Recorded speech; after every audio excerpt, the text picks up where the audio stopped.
Nick, it's been a long break for you. How are you feeling heading into the summer?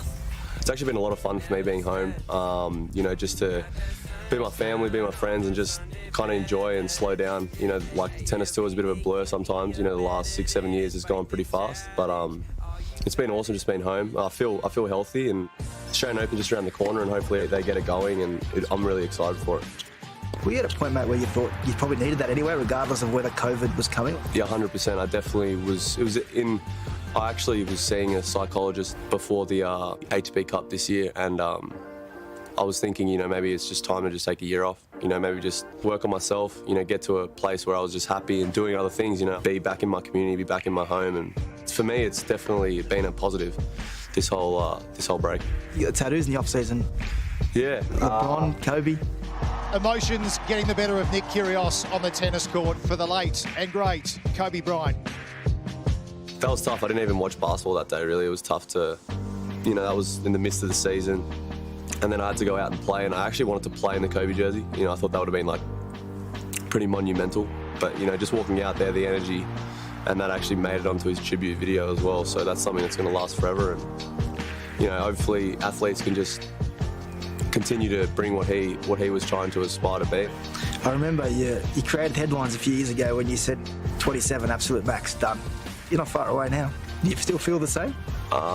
Yeah, at the start of my career, I always used to say it when I was about 15, 16. I always used to say, if I make it or whatever, I didn't want to play past 27, 28. People always tell me oh, you'll have regrets. But I actually love the way my career is going. I don't really feel like I have anything else to prove. I've beaten pretty much every player on the tour.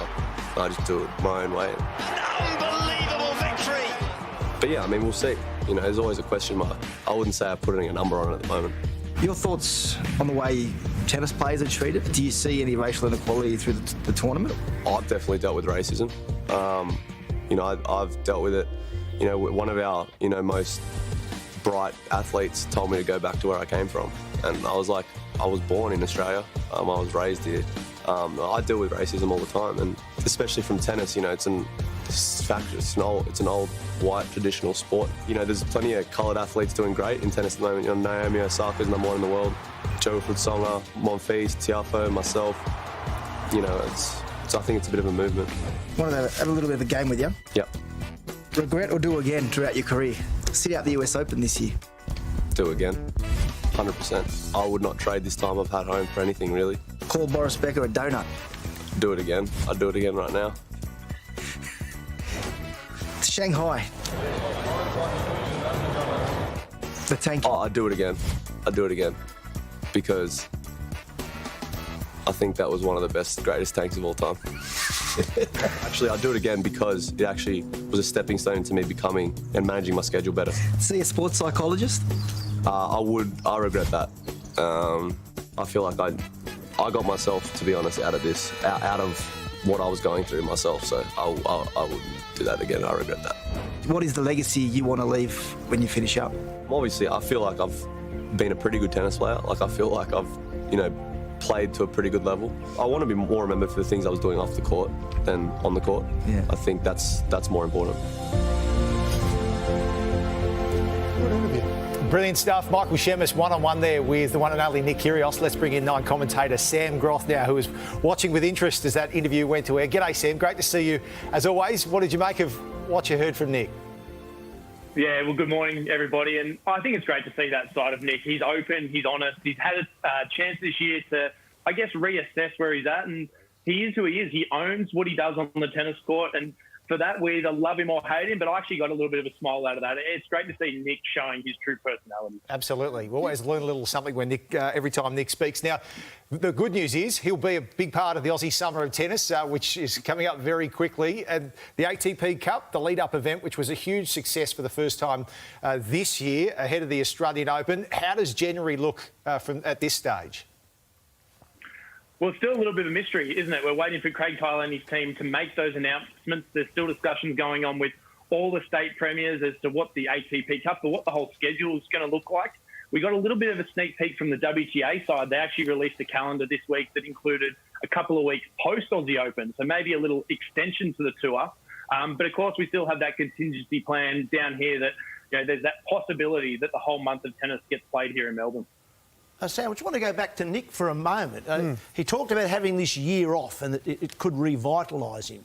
I've certainly hoped from an Australian tennis point of view that is the case. But do you think he can keep up with these, not just the other big three, I suppose, the Djokovic, Federer and Nadal, but there's also Thiem, Zverev, Medvedev. There's a host of very good European tennis players coming through. Can he keep up with them? Can he compete against those sort of players? Yeah, and you add to that Andrei Rublev, who this week's making his debut in the ATP finals. There's a whole host of younger guys who've also been playing for a year here. So they've come back, played all the events they needed to throughout 2020. It's never easy to take a break from the tour and come back, and that match fitness or the ability to go out and concentrate and control yourself. It's going to take Nick time to get that back, but the way he plays, the style of game he plays, he doesn't seem to always need a lot of match play. So, you know, I back him on his day. Like, he has beaten the top four guys for a long time. He's got wins against all of them, that he can beat those younger guys as well on any day if he brings his A game. Sam, are there parallels between Nick Kyrgios and Lleyton Hewitt, who started out as a reprehensible brat and turned into one of the most admired figures in the country because we all loved Lleyton Hewitt by the end of his career. And with Nick Kyrgios, he had his issues, but gee, he comes across as mature and he's, you know, getting it together. Do you think there are parallels?